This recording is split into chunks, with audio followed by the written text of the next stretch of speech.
Morning. Welcome to Tuesday, March 15th, regular meeting of the Mason County Board of Commissioners. Steve Andrewski, would you please lead us in the pledge of allegiance? I pledge allegiance to the flag of the United States of America and to the republic for which it stands, one nation, under God, indivisible, with liberty and justice for all. Thank you. We'll have a roll call, please. Commissioner District 1, Randy Netherland.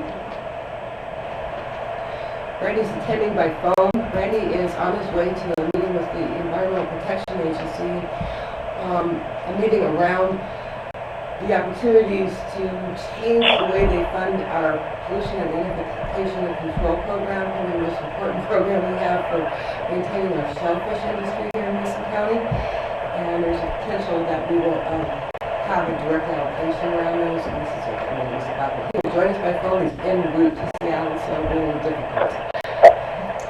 Commissioner District 2, Tim Sheldon. Commissioner District 3, Terry Jeffries. Here. Next item is correspondence and organizational business. Please report the correspondence received by the Commission. The Liquor and Cannabis Control Board sent a liquor license application for the Hideaway Grill, special occasion application for Rotary Club of South Puget Sound and Mason County Youth Baseball Association, and a marijuana license application for Weekend Delights.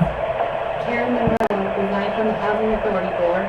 Alfred Jones sent correspondence regarding county-owned property on Harstein Island, and Robert McKibben applied for the Board of Equalization. Thank you. Next, we have a news release regarding our noxious weed board. Pat Grover, would you please read our news release? Good morning, Commissioners. We've had this vacancy for a while, so I will read the press release. The Mason County Board of Commissioners is seeking applicants to fill 3 positions on the Mason County Noxious Weed Control Board. The Board of Commissioners appoints Noxious Weed Control Board members to 4-year terms. The Noxious Weed Control Board consists of 5 voting members, each representing one of the 5 designated weed control districts in the county. 4 of the 5 members must be producers of an agricultural product, such as livestock, crops, shellfish, timber, or Christmas trees. The Noxious Weed Control Board currently has 3 openings, which include the Agate and Harstein Island areas, which is District 2, Squamish Valley and Union areas, District 3, and the Belfair and the North Mason area, District 4, in Mason County. The board has the mission of working to protect the citizens' natural resources, including lakes, shellfish and timber, livestock, and agricultural resources of Mason County from the degrading effects of noxious weed invasions. The board works to identify priority weed issues and develops a strategy to control noxious weeds with the cooperation of residents and agencies in the county. The Mason County Noxious Weed Control Program works to educate residents on noxious weed identification, control methods, and works cooperatively with landowners who have noxious weed infestations. All persons interested in applying should complete an application that includes the signature of at least 10 registered voters residing in the district supporting the nomination. To obtain an application, please contact the Commissioner's office at 427-9670, extension 380, or 275-4467, extension 380, or visit our website at www.co.mason.wa.us. You may also pick up an application at the Mason County Commissioner's office at 411 North 5th Street in Shelton. For more information, interested individuals may contact the Mason County Noxious Weed Control Board Coordinator, Pat Grover, at 427-9670, extension 592, or 275-4467, extension 592. Thank you. Pat, can you share what the time commitment will be for this volunteer activity? The state requires that county weed boards hold 4 meetings per year. It's up to the board to determine if they would like to meet more frequently. So in the past, we've met once per month or once every 2 months. So that's the minimum. And it's typically an hour, hour and a half. Great, thank you. Next, Tammy Newton regarding a housing authority board opening. Good morning, Commissioners. Regarding Housing Authority of Mason County Board of Commissioners opening, we've got a media release. We, as I mentioned earlier, have had someone resign from the board. Mason County is seeking applicants to fill a position on the Housing Authority of Mason County Board of Commissioners. The Housing Authority is the owner-manager of Pine Garden Apartments, Goldsboro Cove Apartments, Fairmont Cove Apartments, and the Neeland Park Apartments. The Mason County Housing Authority is a 5-member board. The board typically meets monthly on the first Wednesday at 9 a.m. with special meetings scheduled as necessary. The time commitment is approximately 2 to 3 hours per month. Appointed commissioners normally serve a 5-year term. The open position will expire in April of 2017. Interested persons are encouraged to apply for this board by completing an advisory board application form that can be downloaded from our website at www.co.mason.wa.us or by calling the Commissioner's office at 427-9670, extension 3810, or 275-4467, extension 380, or 482-5269, extension 380.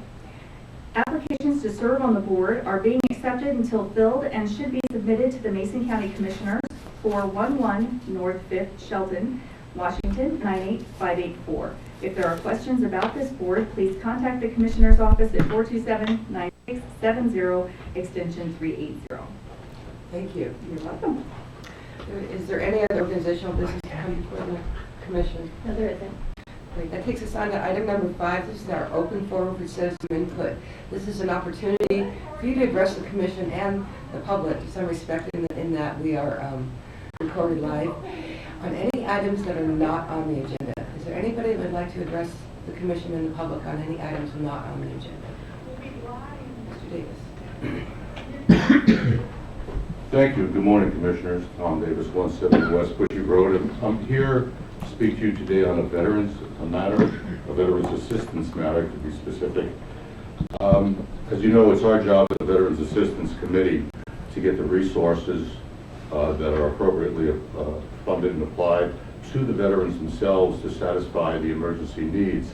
And there is a number of criteria that these veterans have to go through. So by the time they reach us and the time they're eligible for those assistance funds, they are in sort of dire straits. Their rent might be, or has to be, at least 30 days late, as their utility bills also.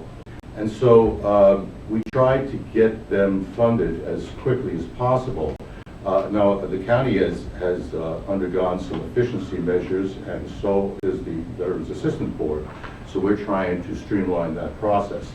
What happens from time to time is when this board, the VOCC board, does not meet, it puts us all back a week, and then we have to run around and try and talk to the landlord or talk to PUD or talk to someone, because people want their money, and these veterans in need already have their 3-day or quick notice from the landlords.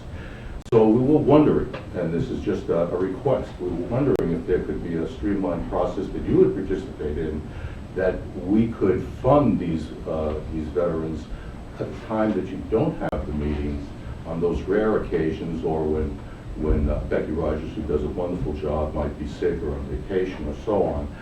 But if you're not here, and if in the future it appears to be that you could be doing business outside the county, and I don't know if you would include this approval of the Veterans Assistance Fund per week outside the county, but if there's some way that you could transfer that authority on these rare occasions to someone within the office, perhaps Becky Rogers. She does such an amazing job, and if there are any issues involved, we work that out prior to it ever coming to see in front of you for official business and approval. And I don't know what that process would look like, but if you are open to it, then we will research it and come to you with a proposal if that's a possibility. I just standing here wondering whether you're open to that process before we go through all the trouble of writing a proposal and finding you might not be open to it. So I'm open to any questions. I don't have a question, Madam Chair, but I think it's something we certainly could look at. We do meet every week except the 5th Tuesday, so it doesn't happen very often, but I'm sure we could do something. And you mentioned if we meet outside the county. Well, I've been here 12 years, we've never met outside the county, so I think that's another issue, but We don't meet outside the county, so, but I'd be happy to ask our staff and see what the chair thinks as well, and see if there's some way we could expedite it when we don't have a meeting that week. That would be great. There's also a 2-week period at the end of the year where no one gets funded. Oh. And so maybe we can address all Occasionally. at the same time. Yeah, occasionally depending on the calendar, we will usually miss a meeting in December, that's right. But you know that also the Veterans Assistance Group, the CSOs, tend to shut down the last 2 weeks too, so it's not just us that's preventing those checks from going out. And they would probably reconsider, or we would have a skeletal crew to fit that need if we knew that the service was available at that time. But I would certainly volunteer for that. So I'm assuming that you're including the fifth Tuesday time frames when we don't have a meeting because there is a fifth Tuesday. Is that also one of the time periods lags that hurts you? Yes, that is true, but if you're going to hold business out in Belfair, for instance, on the fifth Tuesday, then you would incorporate this into the agenda, I assume. But we don't generally do a regular Right, meeting. and so, yes, anytime you don't meet, we're kind of stuck. Commissioner Netherland, did I hear you? Yeah. Please. Yes, I would like to add a point to that. One of the things that we can do is what we already do. We can throw something on the agenda a week earlier if they know they're going to be funding, just like we do with some of the other issues. We don't have to wait for the 2 weeks. But another point is we cannot pass things outside of the county that are not joint between the two counties. That's specific in the law. So that will never happen. It can't happen unless the law changes. So it sounds like you have willingness from the commission to All of review a them agree. proposal. Yes. Yeah, so why don't you go ahead and work on that and bring it forward. Thank you. And I apologize, I can't stay, I have to run. Thank you. Absolutely. Is there anybody else who would like to address the commission? Former Commissioner Bloomfield. Have you got a formal? Steve Bloomfield, Southeast 391 Don Road in Shelton. And I'd like to publicly thank Pat Grover for what she does. She does a lot with a little. And she's working on some aquatic algae problems in Spencer Lake right now. It's a big deal. It's a sign that there's a nutrient loading problem there and a degradation of water quality. Fits right into the PIC program stuff. Marine environment water, when Commissioner Jeffrey says that it's a heart of our shellfish industry, the clean water, and it is. Most of almost all pollution comes from upland sources. So that's it's going to be traced back to the Spencer Lake problem or the Skokomish River problem or whatever to find out where the real problems are. And she goes a long ways in helping work that through. And Commissioner Netherland's PIC program, working with the PIC programs, is a good way. It has the word, at least has the word correction in it. And that we've spent a lot of money not doing a whole lot of times. And whatever you can get actual correction and boots on the ground to actually fix a problem, that's good. Thank you, Pat. Pat, that Spencer Lake program is a special grant, wasn't it? For those that may not know, our pollution identification and control program, which is pretty much fully funded by the National Estuary Protection Program, has been instrumental in opening up 1,500 acres of shellfish beds. And when we're not diligent about keeping that program going, we see acres coming out of approval. And so it's so important in the consistency of our water quality efforts. Is there anybody else that would like to address the commission on any items not on the agenda? Thank you, everybody, for your input. Next is item number 6, the adoption of the agenda. I'm sure. Madam Chair, I move for adoption of the agenda as presented. If somebody please hit that phone, it doesn't seem to be picking up half the time. I'll second the motion. It's moved and seconded to adopt the agenda as presented. All in favor, please say aye. Aye. Aye. Aye, motion carried. Next is the approval of the minutes. I'm sure we have several sets of minutes that I would move for approval. One is the February 1st, 2016 briefing minutes and the March 1st, 2016 regular meeting minutes. Second. It's been moved and seconded to approve the February 1st briefing meeting minutes and the March 1st regular meeting minutes. All in favor, please say aye. Aye. Aye, motion carried. Next is our action agenda. We have 11 items on our action agenda, all intended to be approved by one motion. However, there's an opportunity for the public and/or the commission to ask questions on any of these items, and alternatively, to pull any of the items for a separate vote and testimony from the public. We will read through these items, and if you have any questions after we read through them, you'll have an opportunity to ask them or pull them for a separate vote. Commissioner Netherland is driving, so I prefer that he not read, frankly. And so, Commissioner Sheldon, would you be willing to read items 8.1 through 8.6, and then I'll read the rest. All right. 8.1, approval of the Public Assistance Grant Agreement, number D16-628, for the Presidential Disaster Declaration 4249-DR-WA, Wind and Rain, November 12 through 21st, 2015. The public damage assessment regarding debris removal, emergency protective measures, and roads and bridges is estimated at $105,728, total costs and damages. 8.2, approval to appoint Deborah Soper to the Mason County Planning Advisory Commission for a term ending March 31, 2020. 8.3, approval of the resolution selecting the Mason County Journal as the official county newspaper for publishing certain legal publications. 8.4, approval to concur with Lewis County's appointment of Brian Zylstra to the Timberland Regional Library Board of Trustees for a term ending December 31, 2022. And 8.6, approval of the Master Service Agreement, MSA, with AlertSense to provide a mass notification system to be used for emergency messaging throughout the county. The contract term is for 3 years and shall begin April 1, 2016, at a cost of $14,495 per year to be paid by non-departmental funds. And finally, 8.6, approval of the Veterans Assistance Fund applications for necessity items $450 and utilities $651.46 for a total of $1,101.46 as recommended by the Veterans Service Office. 8.7, approval of the budget transfer request from the Sheriff's Office to transfer $102,048 from salaries and benefits to operations in Fund Number 208 to give budget authority to pay Pacific Security Service invoices. 8.8, approval of warrants. Claims Clearing Fund warrant numbers 8037216 through 8037540, total amount $878,631.81.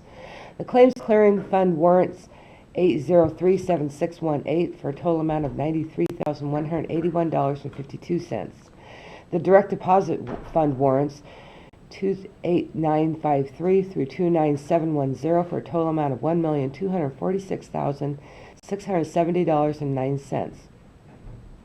The Salary Clearing Fund warrants 7001704 through 7001733, total amount of $481,701.16, for a total approval to be approved today of $2,700,188.58.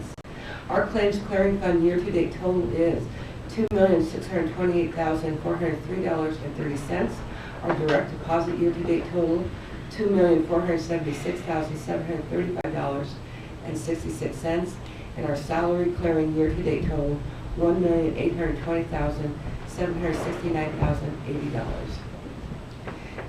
Item 8.9, approval to set a public hearing for Tuesday, March 22, 2016 at 6:30 p.m. to inform citizens of the availability of funds and eligible uses of the State Community Development Block Grant, CDBG, and receive comments on proposed activities specifically funding the Community Action Council of Lewis, Mason, and Thurston counties. 8.10, approval to allow Emergency and Information Services Manager Ross McDowell to sign the Public Assistance Grant Agreement D16-734 for Presidential Disaster Declaration for funds for Mason County for the repair or restoration of damaged public facilities as approved by Federal Emergency Management Agency, FEMA. Finally, 8.11, approval to post quotes for Mason County recreation tourism maps to be paid from lodging tax. Quotes are due no later than March 31st, and specifications are on the Mason County website, www.co.mason.wa.us. Having read all those, is there anybody in the audience that has any questions on any of the items on our action agenda? Commissioners, any questions? Is there anybody that would like any of the items removed for a separate vote? Commissioner, could I have item 8.2 removed for a separate vote? Is there any other items? Commissioners, any items that you would like removed for a separate vote? Hearing none, I would entertain a motion. Madam Chair, I move that the Board of County Commissioners approve the items on today's agenda, action agenda, which are 8.1 through 8.11, with the exception of item 8.2. It's been moved and seconded to approve the items on the action agenda, items 8.1 through 8.11, except for item 8.2. Is there any discussion? Hearing none, I'll call for a vote. All in favor, please say aye. Aye. Aye. Aye, motion carried. Item 8.2, approval to appoint Deborah Soper to the Mason County Planning Advisory Commission for a term ending March 31st, 2020. There isn't anyone here from Green Department to present this item. We had a resignation, actually we had somebody whose term had ended and put out a call for applications. Our first round of applications did not include anybody in the second district, which we were not represented at all, I don't think at all, on the Planning Advisory Commission. So we had to go back out and we found two applicants, one who did pull finally right before our interviews. And they were Soper and putting her up for approval. And so is there anybody has any questions on the process? So I'm sorry I wasn't here that day, but the apparently, and representing District 2, so there was no one from District 2 In the first round. in the first round. And then we asked again for District 2. And we had two applicants, both from District 2, but the day of our interviews of applicants, one of those applicants dropped out. So she was our only applicant from District 2. Mhm. So is there any public testimony? Well, if there is, well, certainly. No testimony? Okay. Okay, well then, is there any discussion? We'll close public testimony. Is there any discussion? Well, I'm not going to vote to appoint Deborah Soper. It will be a 4-year term ending March 31, 2020, over 4 years from now. I know Deborah. She worked for the county for many years in the building department. I think she would have a very narrow view on that board, important board. And I'd like to see us, especially for representation in my area, which is probably the rural part of Mason County. I would like to have some more time to look and see if we can find someone who would represent that district well. I think, as I say, I think her viewpoints would be quite narrow after working for the county for so long in the building department. So I won't be supporting the appointment, and would like to have it delayed and ask for more applicants. Madam Chair, I will move for the approval of Deborah Soper. We went out twice.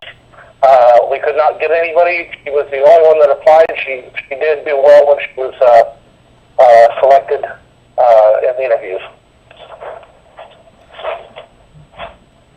I'm going to second that motion in that it was built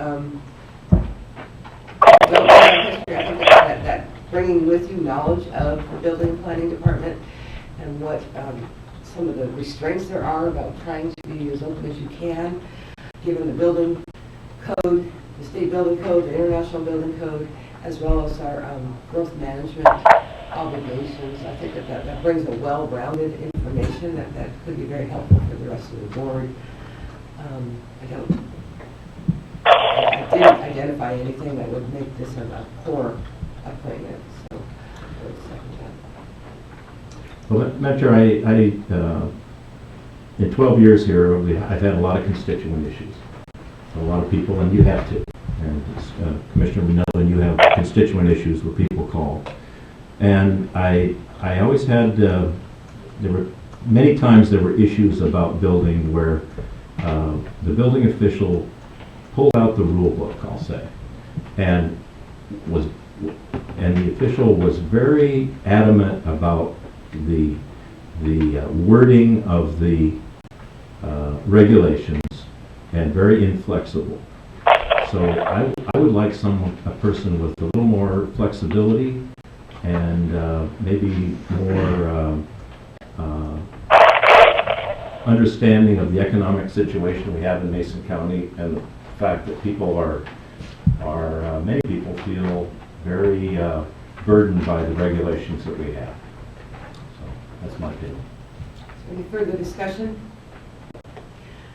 I also want to note that that is a function of the actual employees of the building department, which we are working very hard in realigning our priorities in that building department through our merge of community, our merge of DCD and public health, and that is the marching orders of the new director that we do hire eventually, is to streamline this process. And as Commissioner Netherland was continually saying to our applicants, tie goes to the runner. That's as much as we want to continue to develop that type of customer service approach in our building department.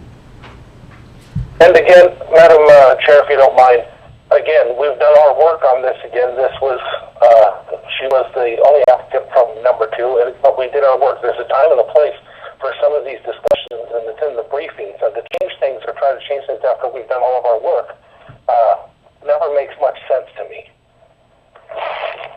Well, Commissioner, I can only say that the decisions are made here on the bench and not in the briefings. So I'm sorry that you feel that way, but I'm sorry that I'm asking questions maybe you don't like to hear, but that's my prerogative as commissioner. You're right, Commissioner, it is, but again, that's why we have briefings, that's why we have the interviews, and you're more than welcome to join us, and you could explain your issues at that time would be helpful, and then we might make a different decision before putting it up on the agenda, because one of the things we do is decide to put things on the agenda or decide to push something forward for the vote. But we have a conversation at the briefings, and especially if we're going to talk about the individual, it just doesn't make sense doing it from the bench in a way that might seem embarrassing to them. Well, it's government, sorry. We'll work it. Okay, is there any further discussion? I will call for the vote. All in favor, please say aye. Aye? Aye. Nays? Opposed, nay. Motion carried. Thank you. Item 933, pretty good. Takes this to our public hearing. We have a public hearing to consider the resolution approving the sale of Mason County Surface Property located at 240 East Evergreen Road, parcel number 12206-51-00015 for $6,200, and 250 East Evergreen Road, parcel 12206-51-00016 for $6,200. Mr. Pinter, our budget director, would you please present this item? Thank you, Commissioners.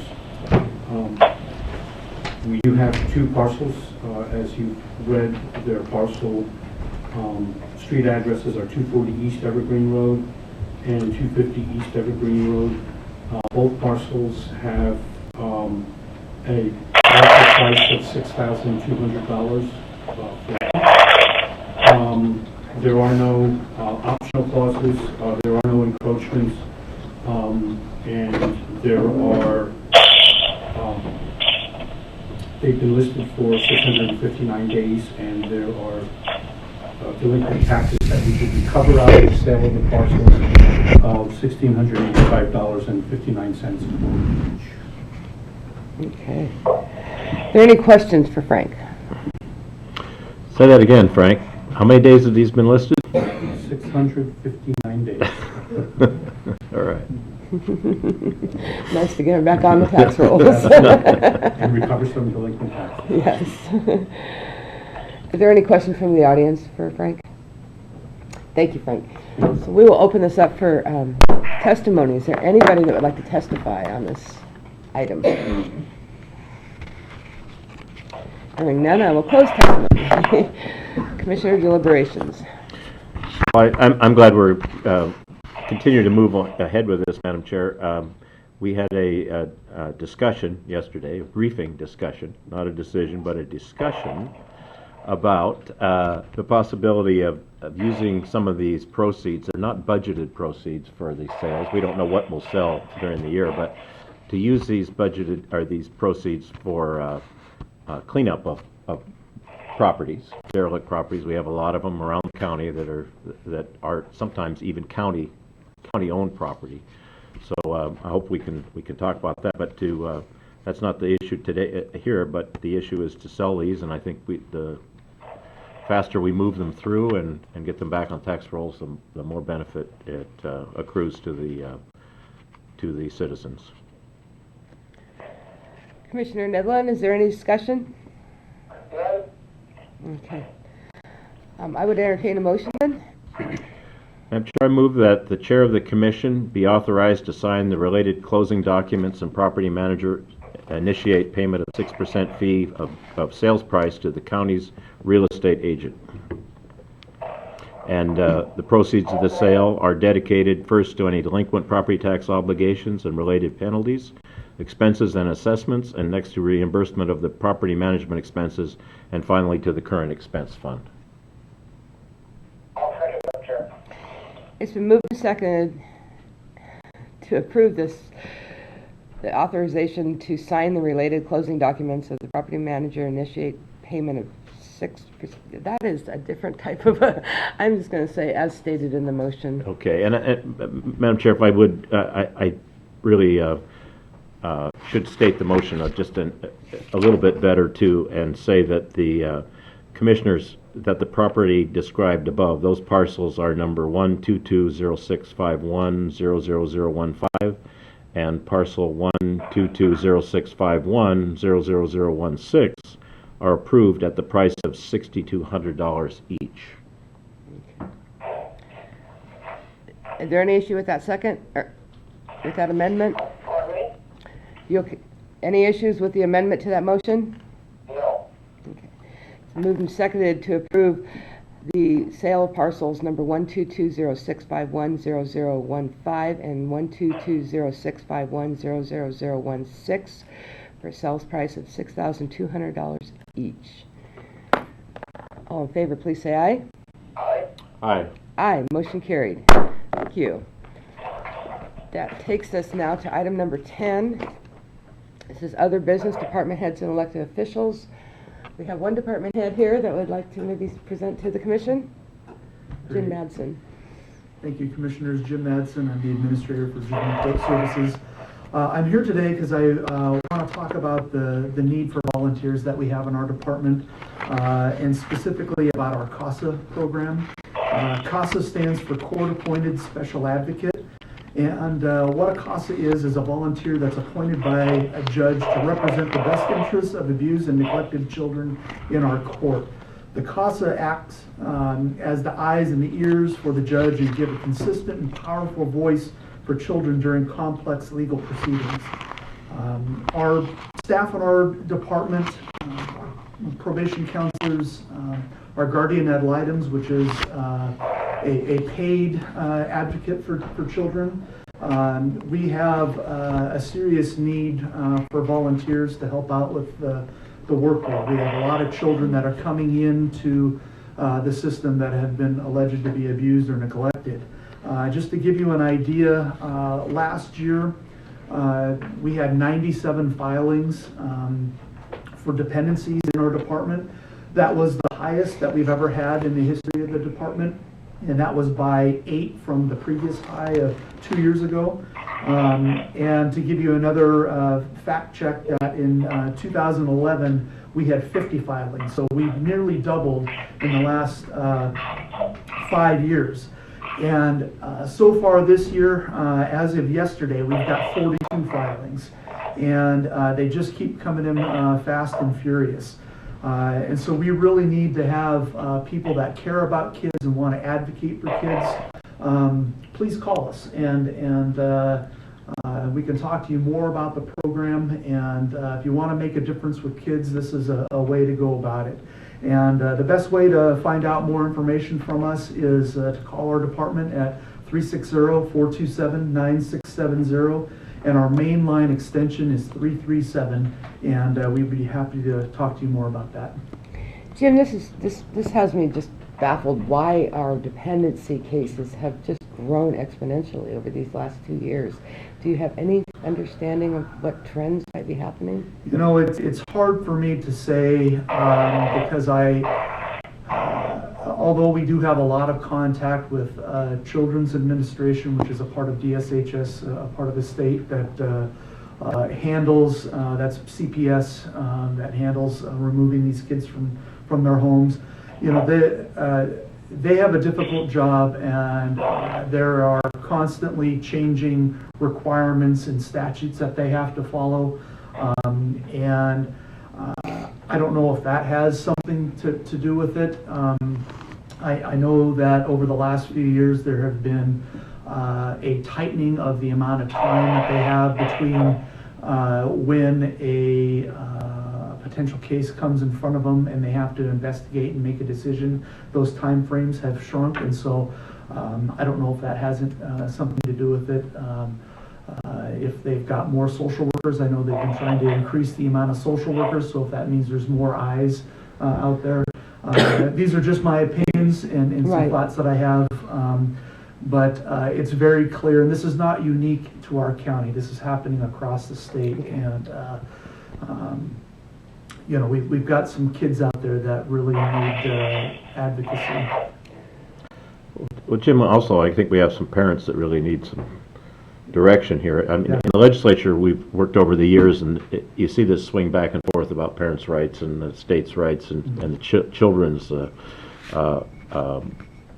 well-being. And it swung one way, but I think you know, it's much more difficult to have a child removed from a home.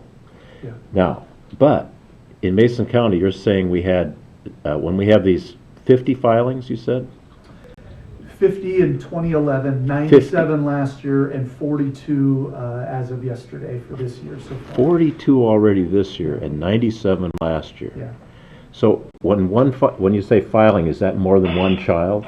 I consider a filing for our department as being a child. So if it's a family of a parent or two and 5 kids, I consider that 5 cases for us, because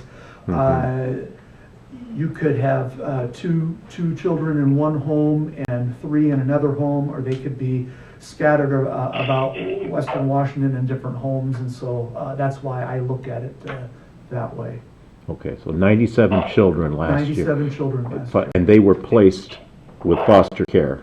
Foster care, sometimes with family members. Sometimes they work towards an in-home dependency where they actually get to be back home with the parents with some services in place. So if you had, that'd be like 4 classrooms of kids. Yeah.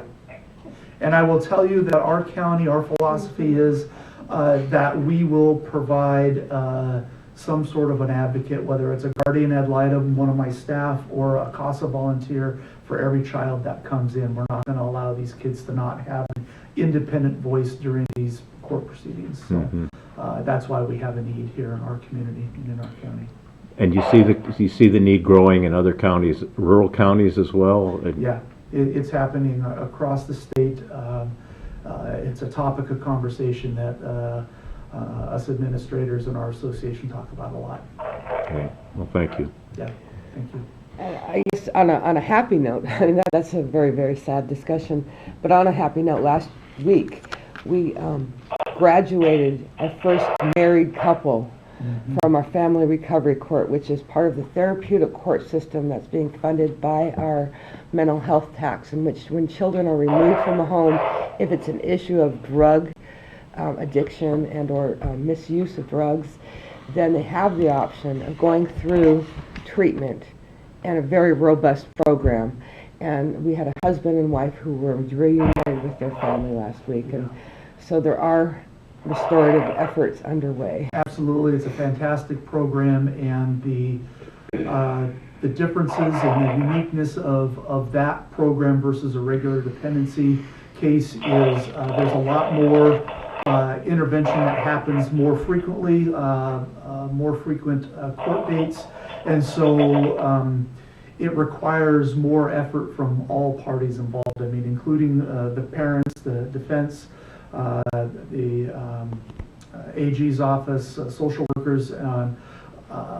But the good thing is that just means there's more contact with these families. And to your point, Commissioner Sheldon, this is very much a family-oriented model where there's a lot of services in place and supports going on. Great. Well, thank you, ladies and gentlemen. I sure hope you'll consider stepping up and being a guardian ad litem. Thank you. Okay. See any other department? Oh, I'm so sorry. I'm so sorry. Melissa McFadden, our interim director of Public Works. Good morning, Commissioners. Wanted to celebrate this morning.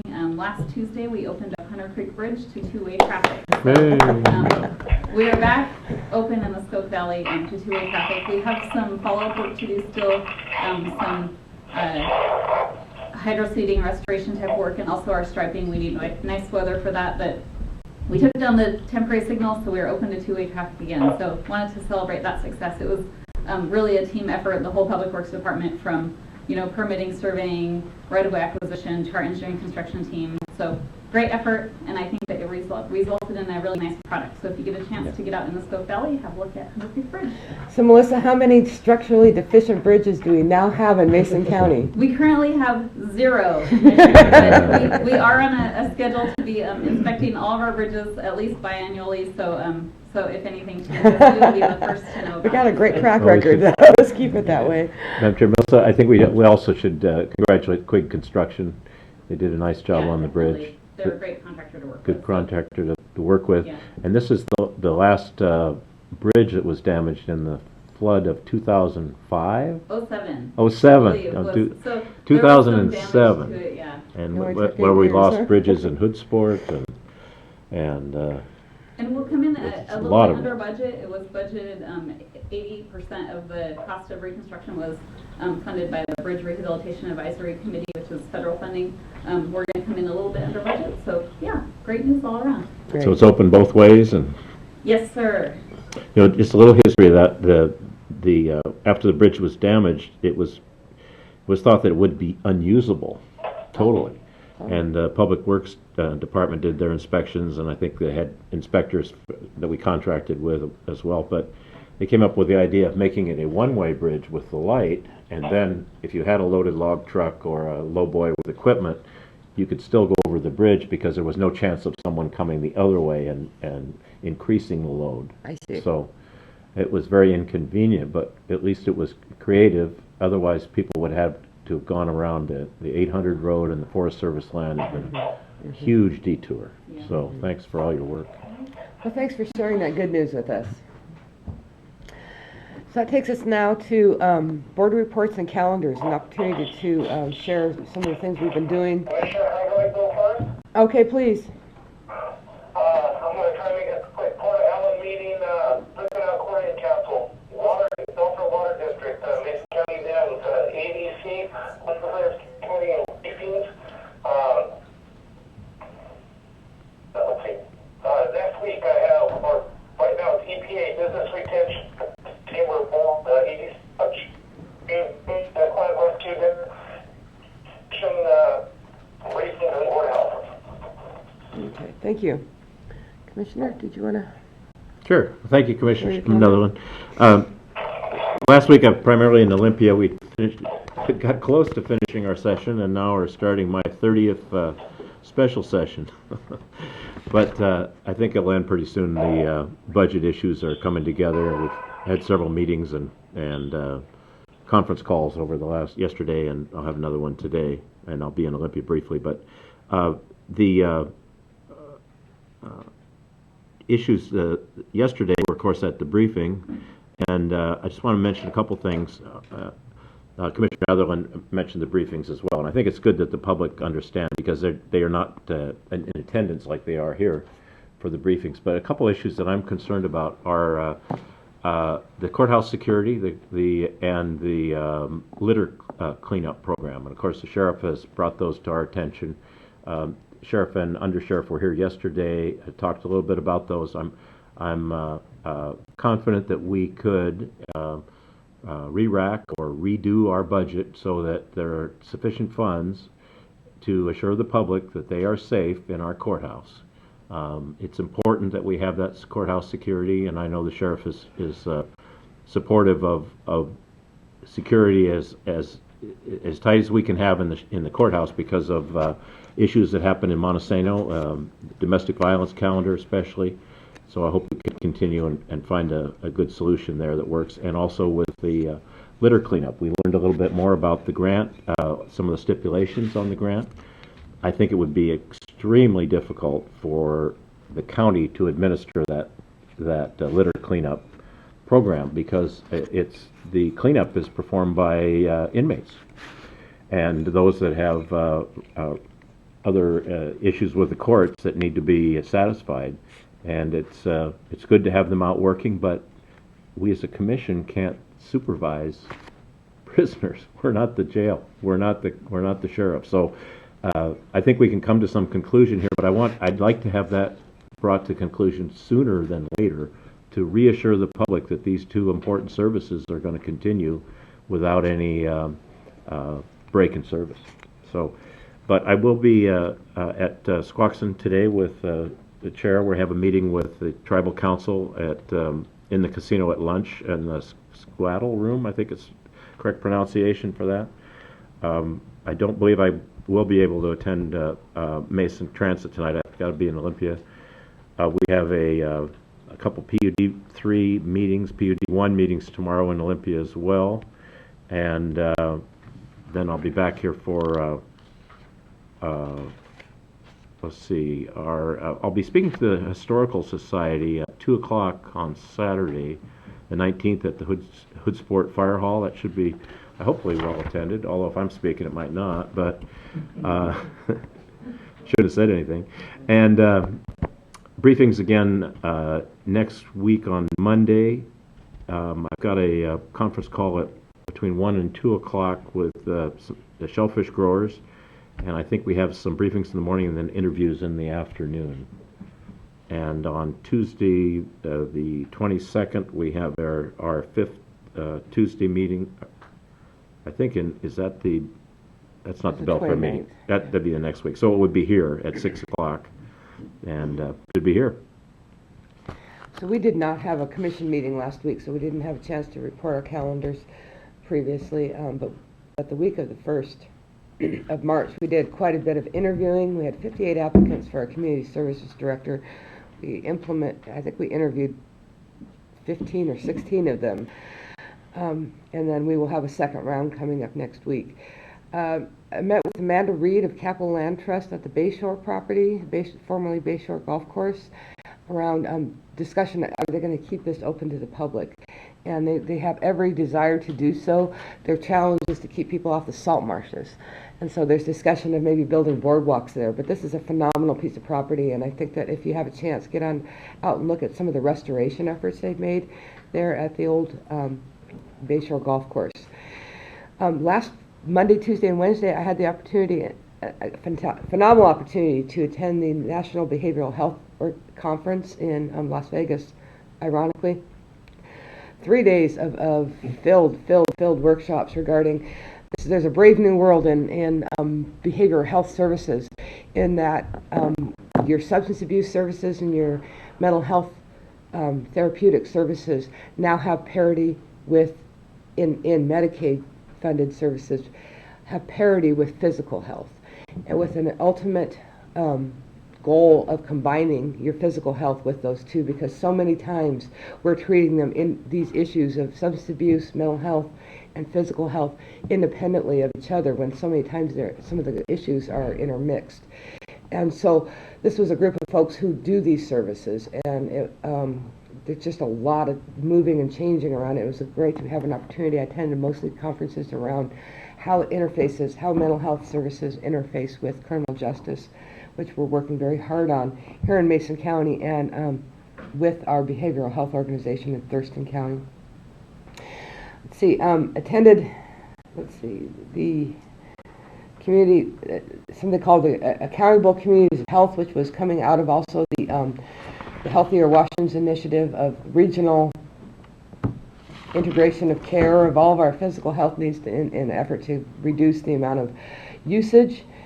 Met with our chamber directors regarding some of our needs for tourism, and then had a meeting of the Thurston Behavioral Health Organization, which I now sit on that board. Met with our city commissioner, Kathy McDowell, on some issues of similar and corresponding needs here in the county and the city. Met with staff over at Public Health regarding our merge and some of just hear their concerns. I'm meeting with them as much as I can to hear their concerns about our merge and things we need to keep our eyes out for. We had briefings yesterday, and then as Commissioner Sheldon shared, we have a lunch meeting with the Squaxin Island elders and council on issues of mutual concern, and a Mason Authority Board meeting this evening. Tomorrow, Criminal Justice Working Team. I'll be meeting with our 911 dispatch director on some issues, and then Law Library, and then Habitat for Humanity. And then I'll be traveling to Leavenworth for our Transportation Improvement Board meeting. We're working on developing the criterion around Smart Streets grant programs that the legislature has funded. And we're back for briefings on Monday. One thing I'd like to add, sorry I missed, next week I'll be at the risk pool, our county risk pool, 17 counties over in Pasco for our quarterly meeting. And one of the issues that I wanted to just follow up on is the courthouse security. As it's administered now by the sheriff's office, they sign the contract and have supervisory role in those individuals that are hired to be our security. So I'm very interested in the risk issues. If it was transferred to the county, I think we would have we'd have insurance issues and liability issues if we administered that program. So I'm hopeful that we can keep it in the sheriff's office because of the training issues and the experience that we have in the sheriff's office that we would not have, and expertise would be lacking, I think, if we administered as the commissioners. So. Well, it's our hope that we can come up with a conclusion around that whole thing. I think that I know that all three commissioners are committed to keeping courthouse security a functioning program, and we heard for the first time from the sheriff that he's willing to discuss and negotiate differences around the litter program yesterday. So there is a group that is going to be meeting to see what it's going to take to continue that program in the sheriff's office. Is there anything else? Hearing none, I would entertain a motion to adjourn. So moved. We are adjourned.